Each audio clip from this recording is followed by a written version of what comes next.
நீ பட்டினியோடு எனக்கு உணவு கொண்டு வந்திருக்கிறாய். நான் பசியே தெரியாத இடத்துக்கு போக போகிறேன். நீ சாப்பிடுபடி.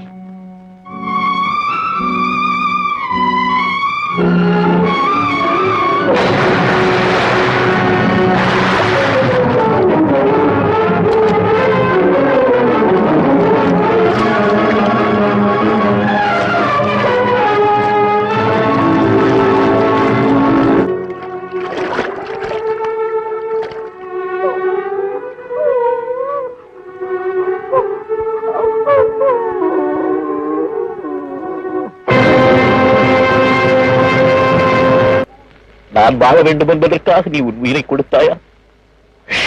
எவ்வளவு அன்பு உனக்கு, எவ்வளவு அன்பு உனக்கு.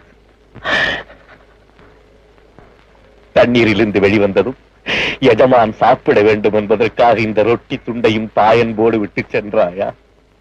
எஜமான் யார் உனக்கு எஜமான்? நீதான் எனக்கு எஜமான்.